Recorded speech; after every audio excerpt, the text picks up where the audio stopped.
Aloha. Today is September 20th, 2023. It's 1 o'clock in Hawaii, Hawaii's standard time. We don't do daylight savings time here.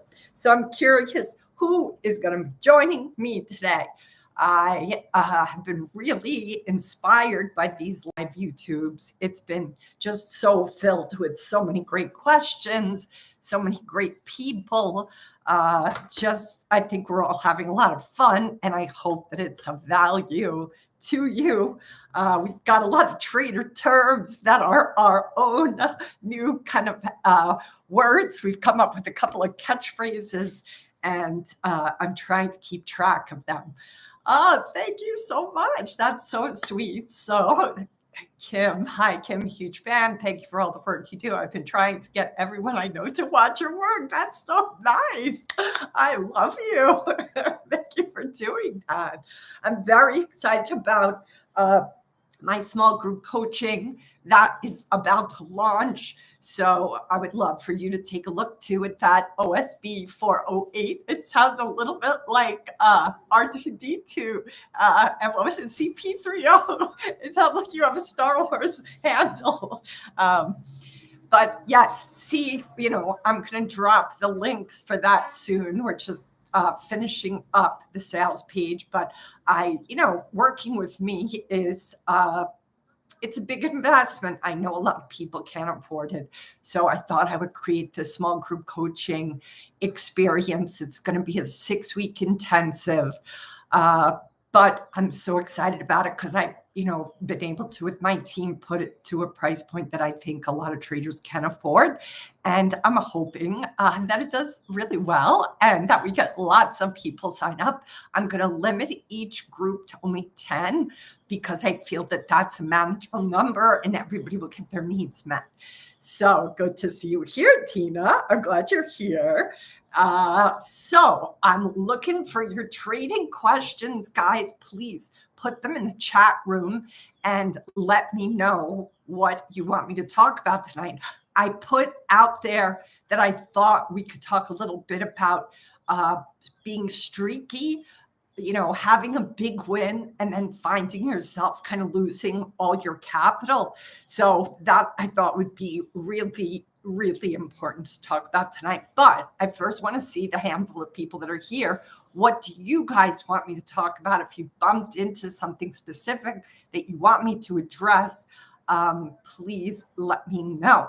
OSB 408, do you have a question? Because you're here. I just want to make sure that you feel comfortable asking questions here. Does that sound like a good idea? Okay, good, Tina. I'm glad you said that it does. Part of what I wanted to talk about, it's interesting because the concept of having a big win and then having a big loss, I want to liken it as well to our relationship to money. And I think it's probably more common to know about people who win the lottery. And then, we hear not that long after, maybe a couple of years, they have the same level of wealth that they had previous to winning the lottery. We see this often with like movie stars, sometimes more often with even sports stars. They will, get this big money contract. And then, fast forward 5, 10, 20 years, a lot of times you'll see those people who have lost all their money or found themselves investing in things that just go pear-shaped. And I have a question there. Salazar, Alexandra here, big fan of the podcast. I really like the idea of having a big one and then a big loss since it happened today. Oh, I'm so sorry to hear that. So that's great that you're here. And I'm so glad you like the podcast. If you guys do like the podcast, if it's okay with you, Alexandra, I would love to ask you to write a little testimonial on iTunes, because I don't think we've had a testimonial from anybody there for like over a year, because I always forget to ask people. So because you brought it up, I'm going to request that if you're really happy with the podcast, those testimonials go a long way. So good. I'm glad you're here, Alexandra, especially because of what you went through today. And I'm sorry that happened. It sucks. So if we go back to this concept of like, anybody who suddenly finds themselves, even with wins, right? Any kind of success, be it monetary, be it relationships, be it businesses going well. If you are coming from having your temperature set at a different level, then you likely will find ways to unconsciously sabotage yourself. So what do I mean by that? What I mean is that internally, and I learned this concept and this kind of like description from T. Harv Eker. He is the author of a few books, but one of his books is called The Secrets of the Millionaire Mind. And thank you so much. That's so nice of you, Alexandra. You said things here. Oh, okay. So OSB, you have a question there. So I'm going to read that in just one moment. Let me just finish this one train of thought, and then I'm going to see both of your questions there. So here's the thing. So T. Harv Eker talks about, and I just love the metaphor he uses.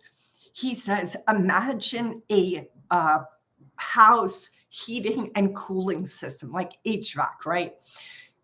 That temperature that you set the house at, let's just say it's 68 degrees, right? You set it for 68 degrees, let's say in the colder months, and what that means is that if it goes way, even a couple of degrees above 68 degrees, 2 degrees above 68, right? Now it's 70 in the house. Depending on the time of year, how you have it set up, you're going to have, let's say, perhaps the air conditioner kick on to get it back to 68. Let's say it goes to like 50. Well, then the furnace will probably come on and the heat will kick up, and that heat will get it back to 68, right? There is one inside of you. That temperature set point that each of us have is oftentimes invisibly running the show. This is why it's so important for you guys to be aware of what your relationship is, not just to money, although that is a big, big one, but also what is your relationship to success? What is your relationship to positive things happening? What is your relationship to joy, right? Because if you have any sort of challenging, trauma that you have come up and out of, if you lived in a house where, let's say, there was always yelling, if you lived in a household where there was always volatility, if you lived in a household where there was a constant struggle to put food on the table, if you lived in a household where there was nobody around that was a grown-up, if you were like a kid that had to take care of themselves, right? I'm giving you just a handful of variables, some that I'm familiar with myself from my childhood. But I want you to realize that when we grow up in less than ideal situations, we get comfortable, we get accustomed to that volatility. It becomes familiar. It becomes what we're comfortable with. And when we don't have it, it feels like something might be wrong. It feels like something might be off. It is an internal, sometimes unconscious sense of trepidation of waiting for the other shoe to drop. That there was a level of vigilance I had to have always at the ready for me in my childhood and even into my young adulthood. I had to be hyper vigilant So, for example, when stuff is going great, that hypervigilance is still tempted to kick in. And it's like, everything is so good. What's coming? What's the other shoe that's going to drop? What is wrong that I am not seeing?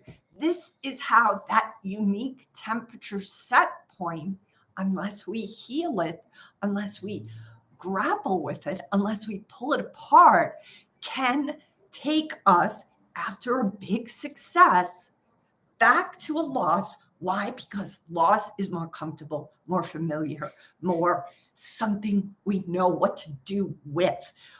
Brene Brown has a great conversation where I think she talks about this in her second TED Talk, which I think is called,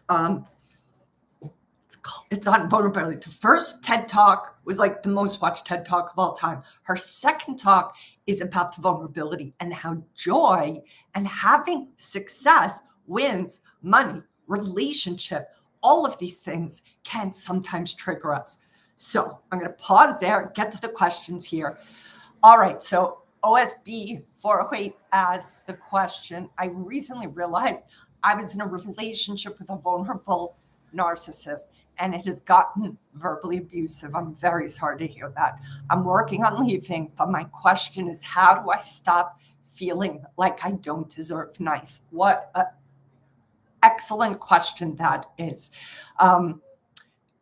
First of all, I just want to give you empathy that you're having to find yourself at this point now in a relationship with a narcissist. That is not fun. And it's, pretty much as impossible as it can get, because narcissists, they have had damage done to them as well too. And, but they, unless they are very, very, very, very committed to deep, deep work, that is not something that anybody in a relationship with them should really try to take on and navigate. I would say if you're with a narcissist, you really have to protect yourself first and foremost, because it's just not something they're going to be able to do for you. They're not equipped to. They are not with certain equipment that would help them be able to be in tune to being a contribution to your needs. So how do you stop feeling like you don't deserve nice? It's not like a quick answer, but here's what I want to say. The beliefs that we have about what we're worthy of, the beliefs that we have about what we trust we have a right to have, it has to be preceded by identifying what the current story is and what the messaging of our childhood was. Someplace, somewhere, some person or persons treated you in such a way that you had to adapt, you had to become accustomed to being treated poorly, right? At a minimum, right? It could have been even much worse than that. But at a minimum, here's the thing about kids, and this is outlined very powerfully in a book by Alice Miller. And the name of that book, this is a good book possibly to read, OSB, is The Drama of the Gifted Child. And I'm going to give you the Cliff Note version of that book, which addresses your specific question. Children know that they cannot survive without caretakers. Like, some animals, most animals are, if they had to go it alone, they would. They're not completely dependent. An infant is dependent on caretakers. We can't survive without them. We can't fend for ourselves, the infant, when we're infants. Because of that, each child knows intuitively that they are going to have to get on well with their caretakers because they are dependent upon their caretakers. If those caretakers don't like them or decide to ignore them or not treat them well, our entire system goes on red alert. We know we are not potentially with the safest, most generous caretakers that we likely suspect we should, right? We can tell that we're in the hands of people that perhaps aren't going to take care of us. But because we're infants and because we're dependent on them, we can't make them wrong. We have to find somebody to blame. We have to find somebody to put the onus on. And guess who that is? OSB. I'm going to ask you, who do you think an infant who realizes maybe their caretakers aren't going to really be able to be counted upon, who do you think that a kid will then hold accountable for this?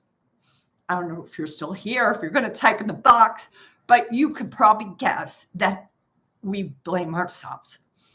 That is the first step that we have to heal for you to get to a place of believing you have a right to nice, so to speak. First, you're going to have to heal an old story that tells you exactly themselves, that tells you that you aren't worthy of that. Now, I'm going to also pull apart a word you used here, and I'm going to ask you to just follow along with it. One of my biggest teachers is a man who passed away years back, but his name is Marshall Rosenberg. He is the creator of the needs-based language that I've talked to you guys about. I've talked about the universal needs list, which I always advocate you guys have a copy of that. I'm happy to send it to you if you go, to the wallstreetcoach.com and sign up and ask for the needs list. I'll make sure to get it over to you. Marshall Rosenberg, see if you can follow this line of thinking, OSB, and anybody that's listening. He says the most dangerous word in the English language is the word deserve.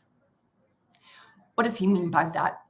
What he means is that when we use the word deserve, it implies that some are worthy and some are not.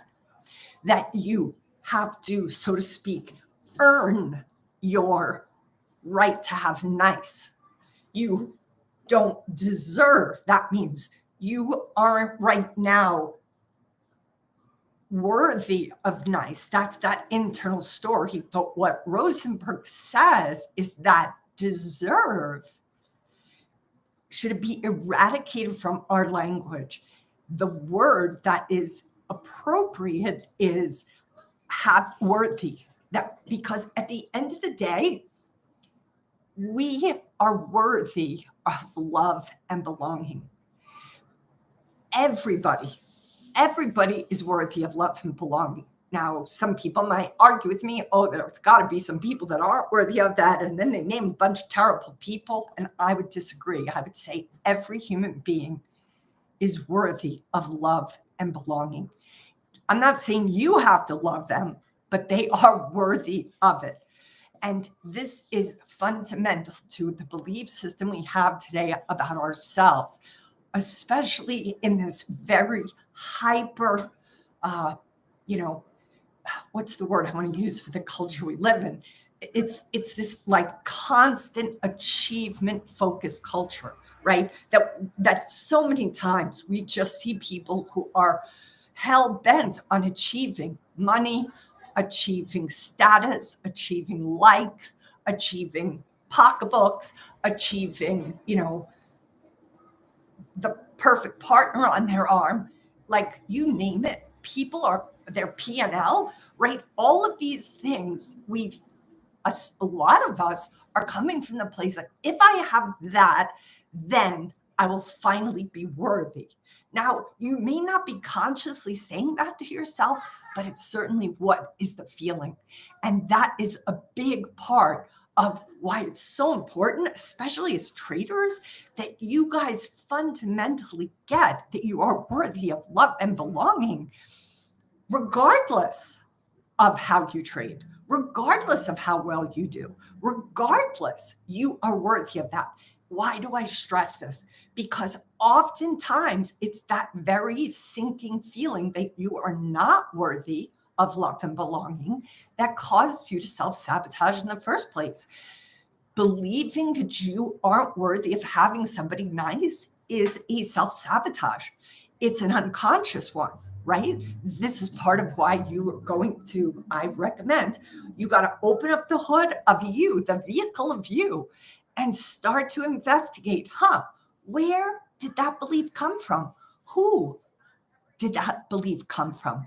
How was it taught to me? In what ways was I treated that I began to believe that external person or persons who made you think that you're only worthy of being treated poorly? And that is the beginning of you starting to transcend it. So that book, I'm going to go back to it. The Drama, The Gifted Child. I think it's a very important book for most people to read, but traders especially, because at the end, what does that title mean? That title means that each child is gifted with the ability to survive in whatever caretaking household they're born into.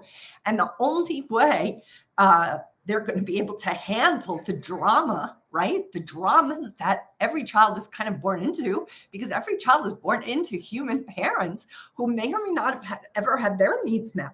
And if you have parents who never had their needs met, who never felt they were worthy, how in God's name are they going to be able to enroll you in thinking you're worthy, right? So part of this is generational.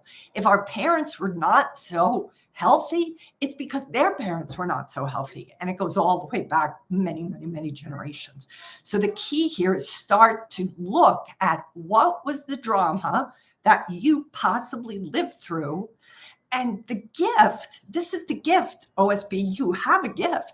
The gift is that you found a way to survive it. And that was by seeing yourself as being the one who wasn't worthy.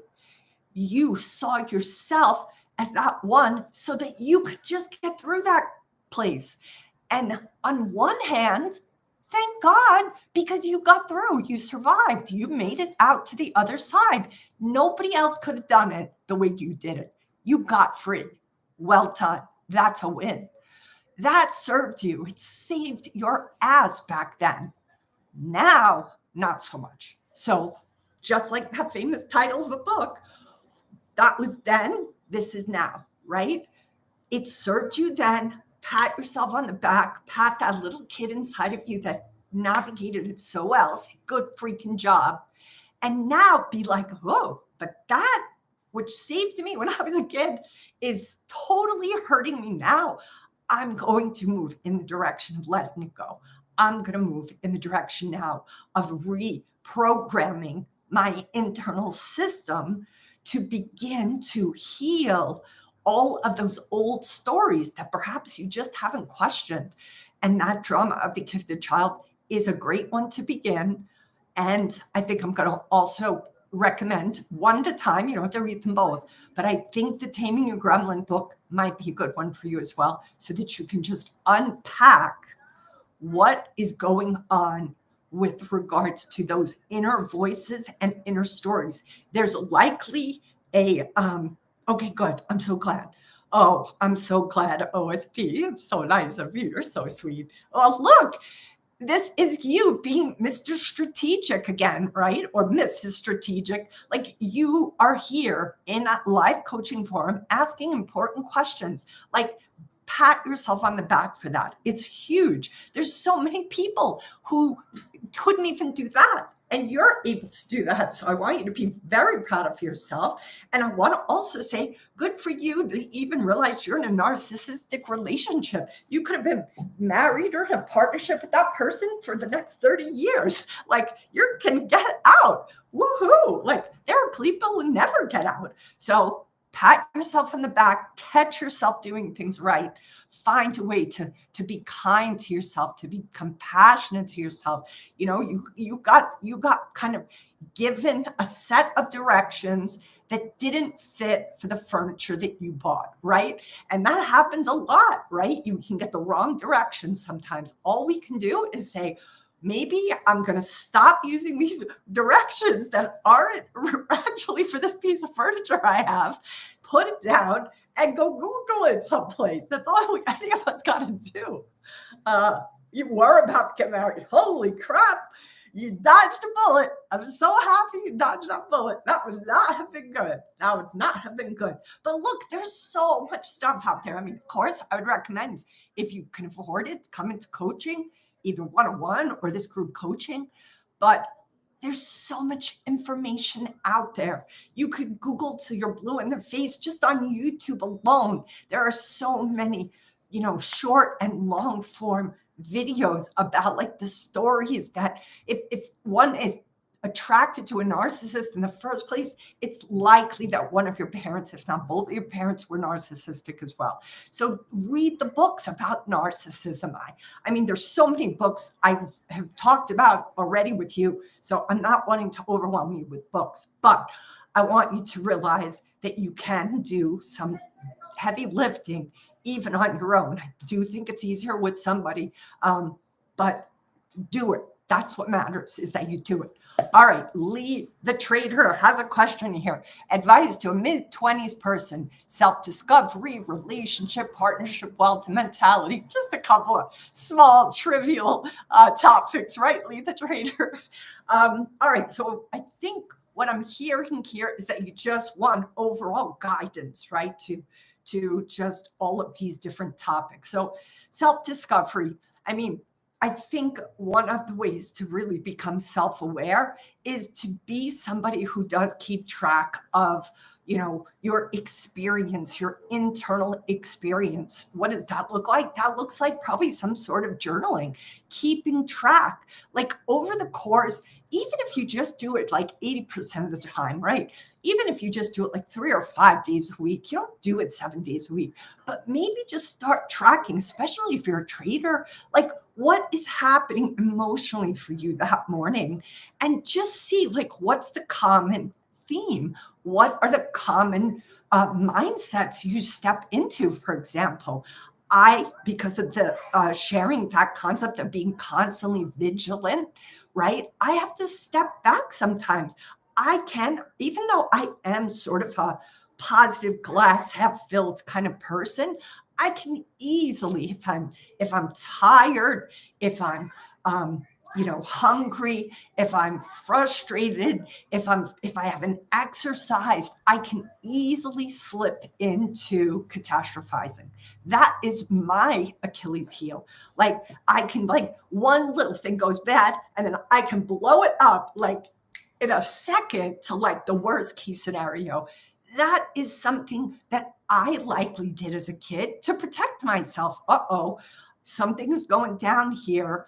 I better prepare for the worst case scenario so that I'm not caught with my pants down, so to speak, right? That is my trigger, even though I've done so much work on myself. I think I've told you guys, I asked for my first therapist at 10 years old. Can you believe that? So I have been having therapy and coaching like for so many years. I shifted about 17 years ago to coaching because I found it to be a lot more powerful and a lot more fast moving.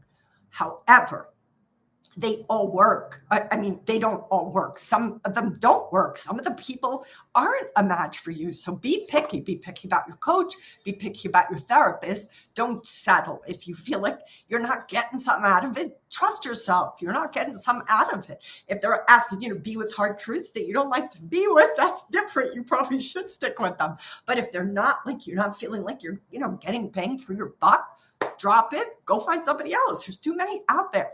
So, all right, we're going back to Lee the Trader asking about this self-discovery. So self-discovery, I recommend you do some journaling. I also recommend for self-discovery, you start to create a meditation practice. Why? Well, you want to get to know yourself and your ability to be in the first place.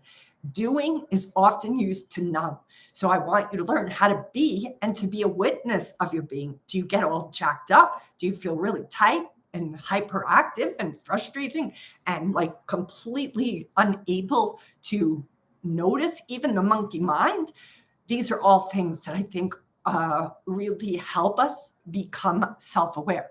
I also want to recommend you guys, I don't know if you know this, but I interviewed Matthew McConaughey on my podcast probably a little over a year ago.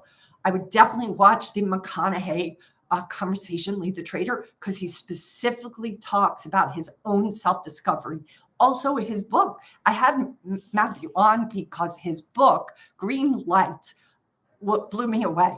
I was so excited to see a really masculine role model advocating, self-reflection, self-discovery. So that's a big part of that book, Lead the Trader. I would definitely check that out. All right, to take on your other things. Okay, relationships. Like, here's the thing about relationships, similar to what we're talking about here with OSB 408, is that the relationship we have with ourselves is the most important relationship. We are the only one that's going to be with us from birth to death. Doesn't matter even if you have a partner with you the whole time. They were not there when you were born, and they won't be there necessarily when you die. So the key is, what is a relationship you have to yourself?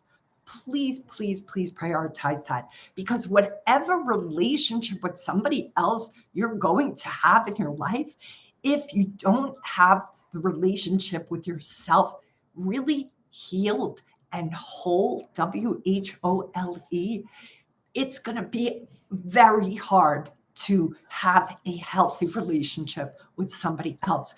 Most times what we do, me included, is what we have yet to heal within ourselves, we will seek outside of ourselves. And it just usually will go pear-shaped because we need to heal the wounds within ourselves. That person, even if they come with those qualities we haven't succeeded at within ourselves, we cannot expect their qualities to heal our little holes in us. It's like Swiss cheese. Every little hole is very unique to us.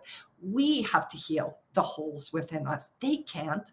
So if you listen, the other person that I would recommend you listen to, Lead the Trader, and anybody here who's wanting relationship advice, I really admire her and respect her work so much, is Esther Perel. She has a podcast. She has, everything out there. She's got a bunch of talks too. And I'm sure she has a course as well. I'm positive she must have a course. But she talks at length about how often we can take the things that we have yet to heal personally within ourselves and project those onto our partner.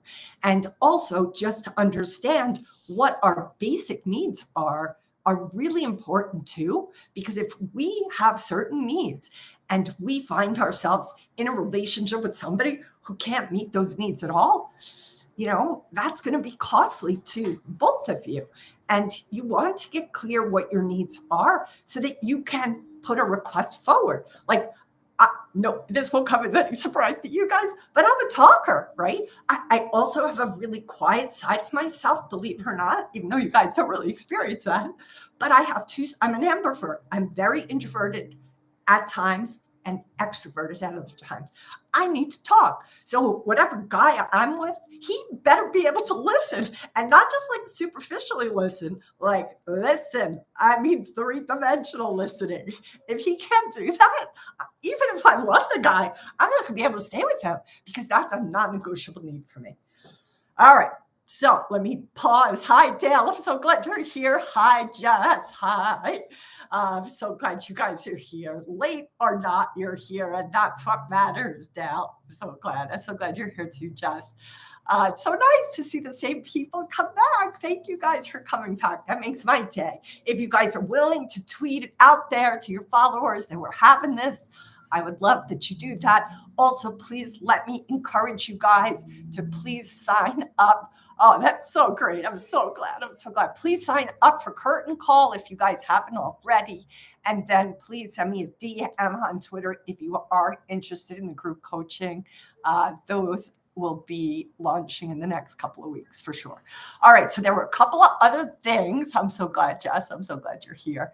All right. So let's also talk about relationship, partnership, wealth, and mentality. So for wealth, Lee, what I want to point you towards is moneyharmony.com.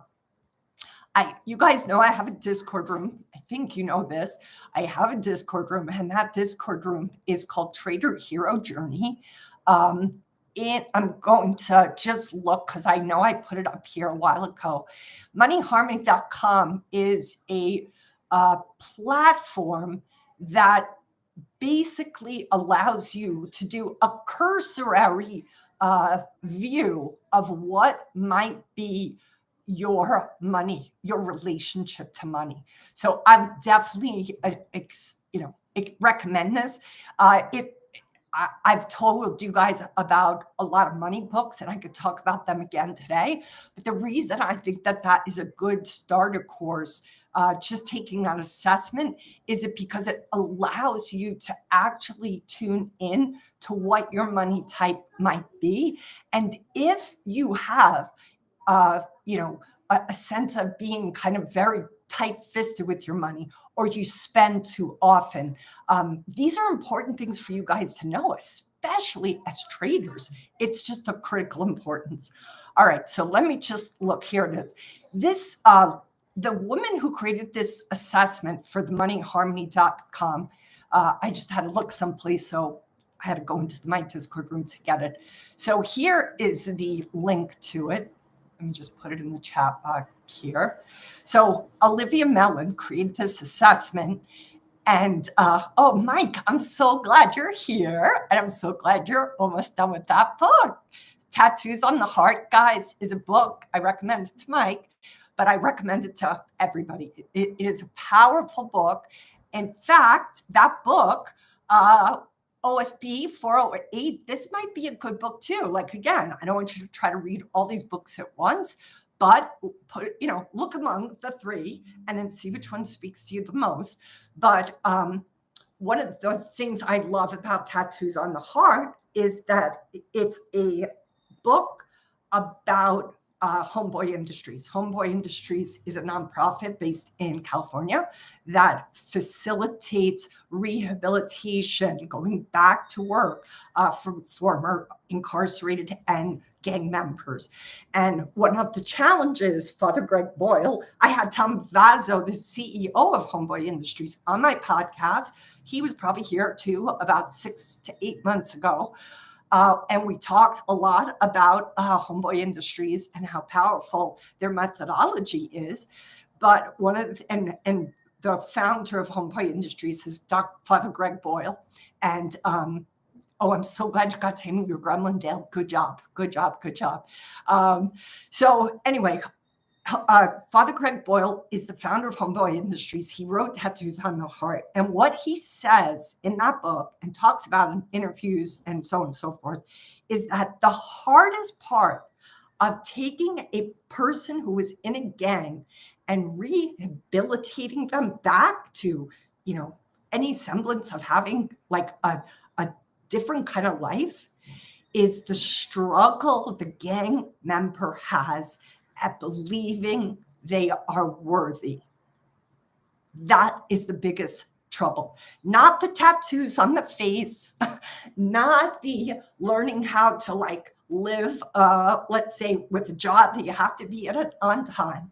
Like, you think about all the crazy things that happen to somebody who's having to live and survive being a gang member, acclimating into average day normal life where you work and you put things in order and not live on the edge all the time.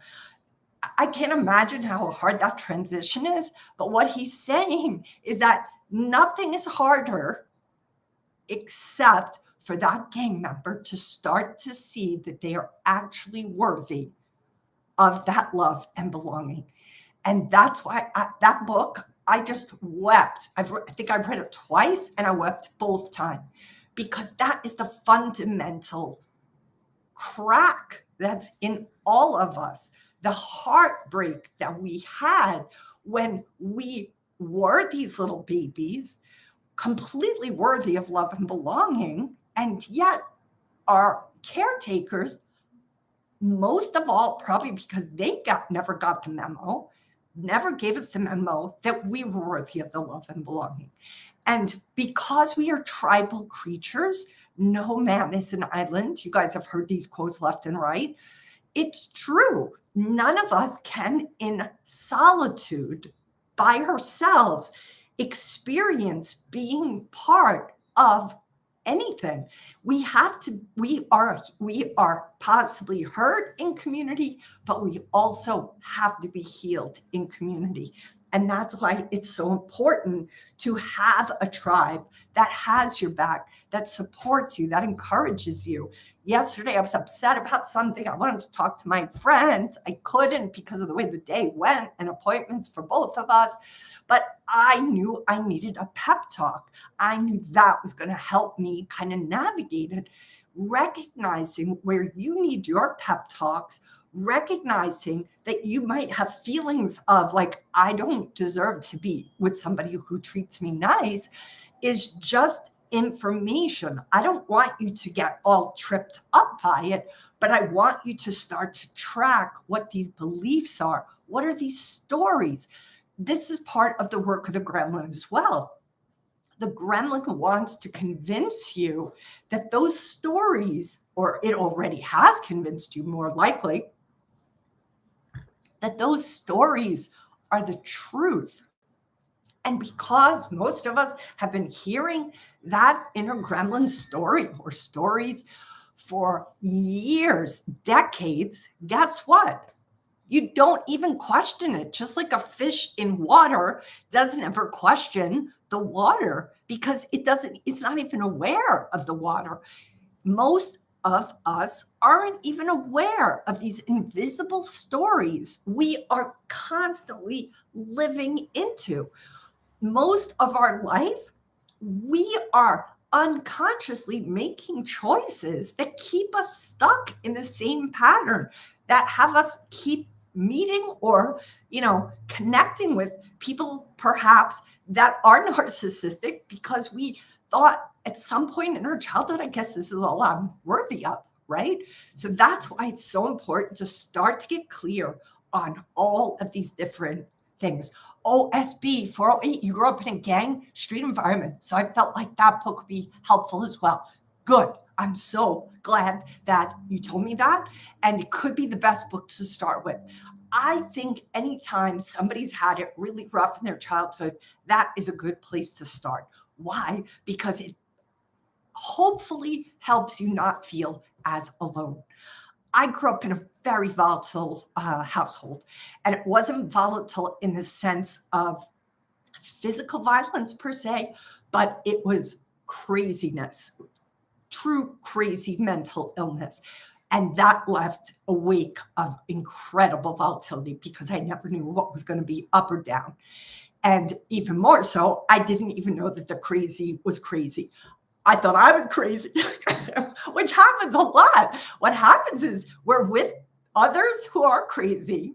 They seem to act like it isn't crazy. And so it must be me. I must be the crazy one in this environment. And that's why it's so important to read these kinds of books so we can start to find out, actually, maybe it wasn't me. Maybe it was these other people instead. So this is so important, is starting for all of us to get the memo. Wow, what if I always was worthy of love and belonging? What if I still am? And what if no matter what I do, I'll always be worthy of love and belonging? What changes then? What shifts then? That is the key. All you guys want to think about is, if I am actually worthy of love and belonging, what's possible for me? What changes for me? What stories do I actually want to listen to that I hear within myself, if I truly am? All right. So I'm going to pause there. I've been waxing on for a long time. I probably need to ask you guys for more questions. Mike, how do you like the book? If you're still here, tell me. And also tell OSB 408 so they know too. Tell me if you guys have any questions or specific things you want me to take on. I loved your question, Lead the Trader, because it encapsulated so many different topics. And then the last, I talked about mentality. I think you guys see here the link I put up here. So Olivia Mellon wrote this book called moneyharmony.com. That's what this assessment is, but she got sick. Very sad to say. I think over a year or two ago, so she was not able to maintain her website, but this gal from Her Dollars knew about Olivia's assessment, somehow got a link to it that she can use as opposed to Olivia's website. You could take the assessment on her website. It was free, and then the results would get sent to you. But because she was unable to keep that assessment going, I believe that this herdollars.com somehow made an arrangement with her. So even for the guys here, don't let the Her Dollars throw you. Still worth taking this assessment. Money Harmony is Olivia's book, and it's fantastic. Good. I'm so glad, Mike, that it was easy to read. I thought so too. I thought it was very well written. And it's a short book. It's not like a super long book. I love long books. I have nothing against them, but sometimes with topics that are deep, it can be like, it can be a lot to be with. And let me say this too about Taming Your Gremlin, because Taming Your Gremlin, while it's not a big book, it's a pretty thin book. It can be incredibly hard to read because it kicks up all this resistance that these gremlins don't want you to read that book. So I promise you, you're going to be stopped multiple times in that book. And I don't want you to be upset if you get stopped. I just want you to keep going. And Rick Carson, remember guys, Taming Your Gremlin, the author of that book is Rick Carson. He was on my podcast as well. All the people that have really influenced me, I try to have on my podcast. So Rick Carson, I think that was only 6 months ago. Watch that interview. It's a great introduction to the book, Taming Your Gremlin. And he even says in that conversation, even if you just can read the Taming Your Gremlin book 10 minutes a day, it's enough. So don't try to be a hero and plow through the book. It's the work is the homework. Do the homework of that book. All right. OSB is saying, now that I think about it, I'm realizing my dad had narcissistic tendencies. So I might have gotten into this relationship because of the familiarity of that kind of environment. Abso-freaking-lutely, OSB. There are so many little like hooks that having a narcissist a parent who had narcissistic tendencies, it's going to feel familiar. It's going to feel comfortable. It's like that pair of jeans that you always can wear, even if you gained or lost 5 pounds. They're just like your go-to jeans. The same is true with people. And here is a really hard to be with quote that I have said before, and I will probably say it again because it's so powerful. I want you guys to like close your eyes if you're not driving, and I want you to listen to the power of this quote. We seek the teeth that match our wounds. That is from Peter Levine. We seek the teeth that match our wounds. So the key here, guys, you've got to heal your wounds so that those teeth that match it don't come in. And that's what happens, especially if you have had narcissistic parents. You easily can be tempted to find somebody that looks like, smells like, feels like, acts like what's familiar, because familiar is what we gravitate towards. It's just the way we're built. That's why it's so important to heal whatever the wounds are within us, because unless we heal those wounds, we're going to repeat patterns over and over and over again. All right. And there are books about narcissistic dads. If it was just your dad, definitely do. I'm trying to think of a couple of books off the top of my head. The titles are escaping me, but there is one particular book that I'll come with the title next time. OSB, if you come back to the next Wednesday, I'll come in with that title. All right. Mike says, I wish it was a bit more prescriptive prescriptive. It had good info, but you need to translate it for personal uses in some cases. I would agree. I think unless somebody really has a gang-like background, it probably, you have to extrapolate out. But the heart of that story, ultimately for me, is about seeing how it's so, we often can see how, of course, these gang members are worthy of love and belonging. Maybe not everybody would have that perspective, but I think the people that read that book, more likely than not, people will be like, yeah, they are worthy of it. But it's easier to see it sometimes for somebody else than it is for ourselves. And the reason I recommend that book is my hope is that everybody that reads the book will start to awaken that, wow, they might actually be holding themselves back from that acceptance of love and belonging. And that's a big part of why I recommend that book, for people to actually come to terms with their own experience around their worthiness. That to me is key. Because all the prescriptive work and tools and directions and new habits, none of them are going to do you any good whatsoever if you don't believe you're worthy. If you don't believe you're worthy, then it doesn't matter if you get, freaking Jocko Willenick there to wake you up at 5:30 in the morning, get you to the pool. You're still going to find some way to not go. Maybe you're going to sabotage and get an injury or something. Like, our unconscious is what's running most of the show.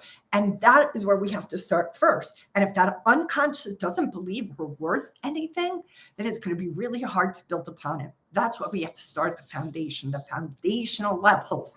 And we have to look at them, and we have to meet those parts of ourselves with as much compassion as possible. All right, Tina. Yes, it is deep. Taming the gremlin. The gremlin won't let me get back to reading it. Exactly, Tina. That's how powerful they are. They can sabotage you from reading that book because they are like, shit, if Tina susses us out, guys, we're going to not be able to live rent-free in her head anymore. I'm so glad you watched podcasts with Rick Carson, Tina.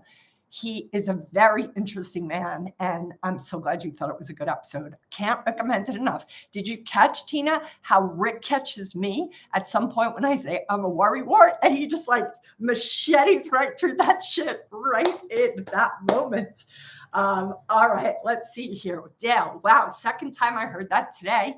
We gravitate to what is familiar. Absolutely, we do. And that isn't necessarily a bad thing. But if we're paying a cost, if we keep repeating the same people in our life, there's a great story. I used to do Al-Anon calls because I grew up, with parents who definitely had some addiction issues. So when you go to Al-Anon is for codependency. What is codependency?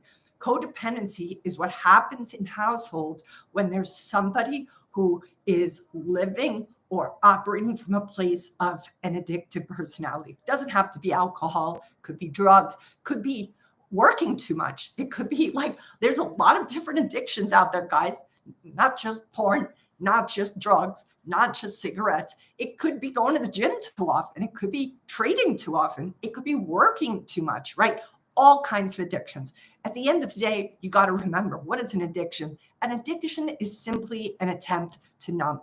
What is it numbing? Hard to be with feelings. Most of us haven't been taught how to be with hard to be with feelings. And because we haven't been taught how to deal with hard to be with feelings, I just realized I didn't put my Yeti mic on today, guys. So I'm putting that on because the sound is so much better with the Yeti mic. So I need somebody to remind me next time. I forgot all about it. Okay, hopefully the sound is a little better. Oh my God. Okay, so what is, I lost my train of thought just now, so hold on a second. So what was I saying? I was talking about, okay, so what is addiction? Addiction is just an attempt to numb hard to be with feelings. And that's why if you guys listen to me enough, you're going to hear me circle back all the time to the 5 practices. Why? Because my 5 practices encapsulate all the sequencing you have to go through for you to heal, for you to transform. And all of these 5 practices, these are not practices that I just came out of the clear blue sky with. These are secret wisdom practices. These are practices that everybody, has heard at one point or another, like we gravitate to that which is familiar to us. But part of the challenge is when we keep numbing hard to be with feelings, guys, those feelings never get to fully process. They never get to fully be expressed. And they have to be felt for us to heal from them. And this is the biggest kind of misnomer out there. Most people have been taught, if I just stop having them, I will be better. No, you won't. These feelings are going to get driven underground and control you from the beyond. You won't even know that these things are driving your bus. That's why this self-awareness is so critical, because most of the time we are being driven by our unconscious. So we want to get curious about what that unconscious is filled with. What are the stories there in there? All right, so Dale's going to watch the podcast with Rick Carson. I'm so glad.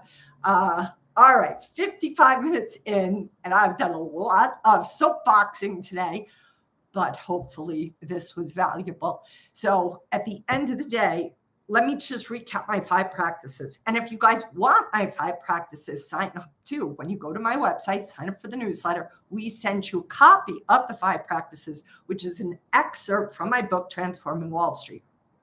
So I'm going to recap them, especially because I think when you guys hear them enough, hopefully you'll be able to just like in the middle of your day, in the middle of something that gets challenging for you, can say, which of those 5 practices should I go to right now for myself? What are the tools I can practice right now in the heat of battle? That's what my hope is. Practice 1, self-responsibility. That means taking 100% responsibility for whatever is in your life. Mind you, I did not say blame. What did I say? Responsibility. They are radically 2 different things. But when I first heard about this concept called self-responsibility, I heard blame, and it really pissed me off. And I resisted until I finally was like, I get it. Responsibility is totally different than blame. So that's practice 1. What's practice 2? Practice 2 is self and other empathy. I love your quote, the market is the greatest tool for self-awareness there is. Yes, yes, yes, yes. It is, guys. It is. It's a mirror. It's a mirror back to you. Life is a mirror as well. But the market is just, especially for traders and investors, you got to realize that you don't see, this is another great quote, but this is like, I don't know, I think it's Carl Jung who says, we don't see things as they are. We see them as we are. That's why I have that quote pinned on my Twitter or X platform, that you don't see the market as it is, you see it as you are. This is across the board, guys. Most times, with the exception of a real narcissist, when we are seeing stuff in somebody else, it's because we have yet to reconcile it or heal it within ourselves. Now, this is not about blame. It's just about how we're built. And knowing it is half the battle. All right. So practice 2, self and other empathy. Where does that come from? That comes from Marshall Rosenberg's work. Marshall Rosenberg is the creator of nonviolent communication. He is the one that taught me deserve is the most dangerous word in the English language, because it implies some are worthy and some are not, or that you somehow can earn being lovable. No, you are just lovable. Regardless of being lovable, you are lovable. And that is part of what each of us has to extend towards ourselves. Our ability to have empathy for anybody else, our ability to be a contribution to anybody else is only going to be possible if we give it to ourselves first. That's his metaphor, is the oxygen mask. You have to put the oxygen mask on yourself first before you try to assist somebody else with it. Because if you don't have oxygen yourself, you're not going to be able to make the distance to get to that person who might need some help. And you also aren't going to be able to be fully cognitively aware, right? When you're compromised I also use that metaphor all the time of they asked two lifeguards to approach a drowning man. Why did they do that? They do that because they're trying to remind you that a drowning man or a drowning woman, they're going to pull down on anything they can to just get some oxygen. It's not personal, but that's what happens to each of us. Most of us and most of the people we encounter every single day that we're walking past or driving past or dealing with, and PS are on the other side of your trades or investments, is a person that most likely isn't getting their needs met. So they are like a drowning man. They are like a drowning person who doesn't have the capacity at all to even be in tune to you because they haven't been in tune to themselves. That's why it's so critical, guys, for you to learn how to have this empathy for you, because then you're going to be able to extend that sphere of being contribution to others, or at a minimum, recognizing what's going on for people and not taking it personally. All right, that's practice 2. What's practice 3? Emotional non-resistance. That's learning how to be with the heart, to be with feelings, which is something I think we'll do. Maybe we'll do that next week, where I'll take you guys through an exercise. We did this once before in the last 1 or 2, where I took you guys down from your head into your body for you to start to practice how to be with the heart, to be with feelings. All right. Practice 4. What is practice 4? It is the embracing your heroic journey. What does that mean? It means, what if you start to see yourself not as the victim of life, not as the victim of your parents or your childhood, but as if you were born to become this hero, that you are actually on a hero's adventure, that every challenge and hardship you've gone through, you chose. You said, let me have it all because I want to be the best hero I could ever be. So lay it on me thick. I sign up for all these courses because I want to become the hero that I know I'm capable of becoming. When you start to look at life from the perspective that you are the hero you've been waiting for, everything shifts. It is a profound moment, because then you realize, wow, I've just been put through the trials and the tests and tribulations just for me to get into my Jedi Knight qualities, for me to become the best version of myself. Instead of seeing those challenges that have come your way as deterrents, see them as the heart and gas and fuel that actually pushed you forward to get to where you are today. That's how I'd love you guys to start to see it. And then practice 5 is mindfulness and self-awareness. That is practice 5. What does that mean? It means you start to look under the hood. It means you start to ask yourself, what are those wounds that I might have that I have yet to heal? I'm not going to look at those wounds with judgment. I'm not going to look at those traumas with any kind of feeling sorry for myself. No, you're just going to look at it like a scientist, like an observer, somebody who simply looks and says, isn't that story fascinating? Oh, look, I have one up here on the shelf. Isn't that fascinating? Oh, there's one down here buried in the basement. Ooh, that one's dark. Isn't that fascinating? Just bring them all to the dining room table, guys, and start to look at the stories you have about yourself. What are the ones that are very judgmental? What are the ones that are very mean? What are the ones that are actually somewhat forgiving? Start to look at all of the stories and then ask yourself, which ones are the ones you actually want to keep? Which ones are the ones that catch you up out of bed in the morning? Which ones are the ones that make you feel good about yourself? Those are the ones you want to keep. The others, you probably want to take out to the trash, because what's the point of keeping stories? They're just stories.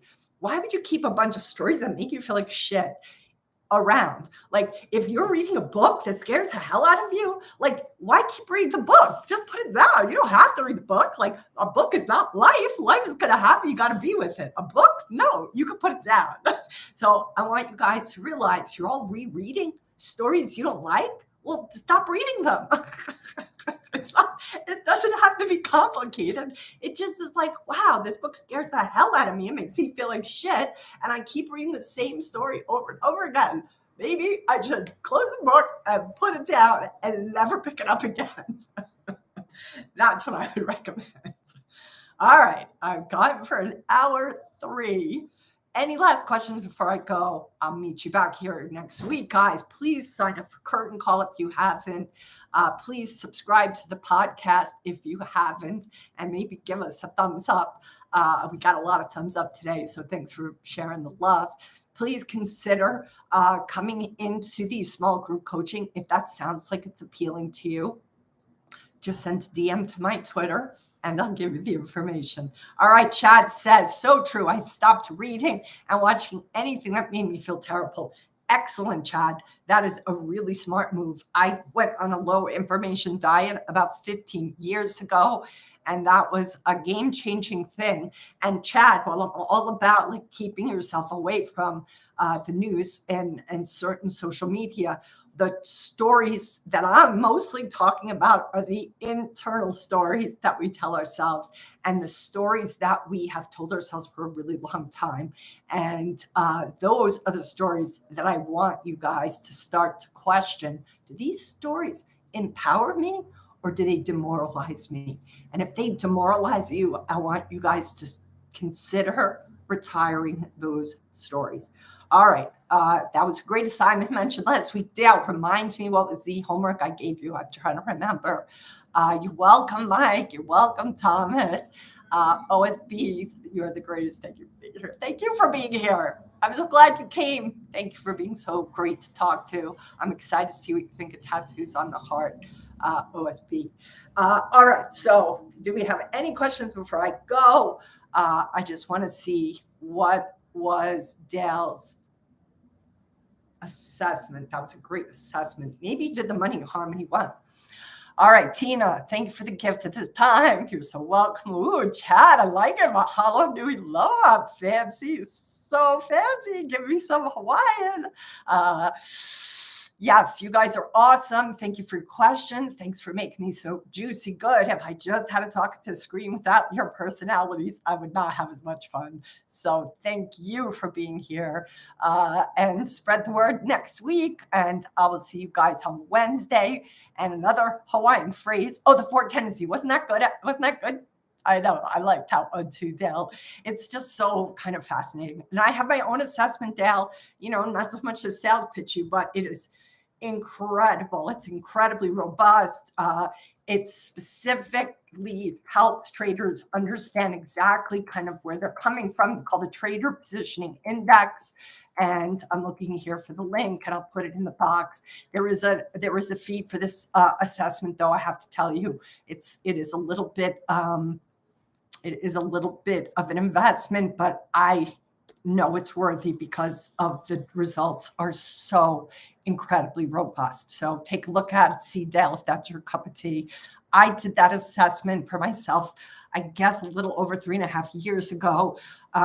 It was a game changer for me. I use it now actually for everybody on my team. I don't hire without it actually. And I use it with a lot of executives who are making a decision about a promotion or, hiring a person who's going to be in a leadership role to really measure the personal and the work side of the person to really better understand them.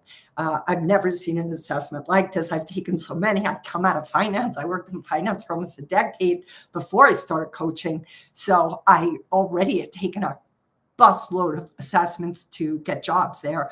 And none of them really impressed me. Most of them felt like you could figure out what they wanted you to say.